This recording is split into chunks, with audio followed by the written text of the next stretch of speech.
আজি আন্তঃৰাষ্ট্ৰীয় যোগ দিৱস। দেশ তথা ৰাজ্যৰ বিভিন্ন প্ৰান্তৰ লগতে তামোলপুৰত উদযাপন কৰা হয় আন্তঃৰাষ্ট্ৰীয় যোগ দিৱস।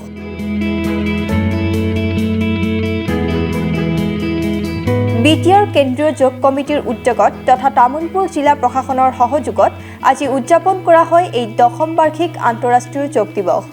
তামোলপুৰ জিলা সদৰত থকা তামোলপুৰ উচ্চতৰ মাধ্যমিক বিদ্যালয়ৰ প্ৰেক্ষাগৃহত আজি প্ৰায় 200 শতাধিক লোকৰ উপস্থিতিত আন্তঃৰাষ্ট্ৰীয় যোগ দিৱস উদযাপন কৰা হয়।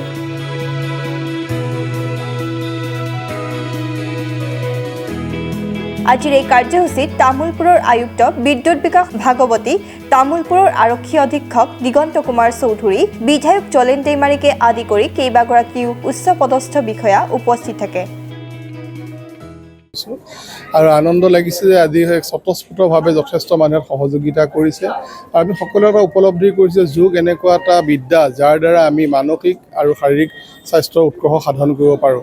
বৰ্তমান সময়ত যি আমাৰ কৰ্মৰ যি প্ৰেছাৰ বা অন্যান্য যি তনাও আমাৰ হৈছে তাৰ পৰা অৱসৰ কৰিবলৈ হ'লে যোগ আৰু প্ৰাণায়ামৰ অতি আৱশ্যক।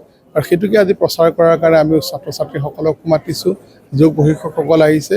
তামোলপুৰ প্ৰশাসনৰ তৰফৰ পৰাও যি আজি যোগ দিৱস পালন কৰিছে তেওঁসকলক মই ধন্যবাদ জনাইছোঁ।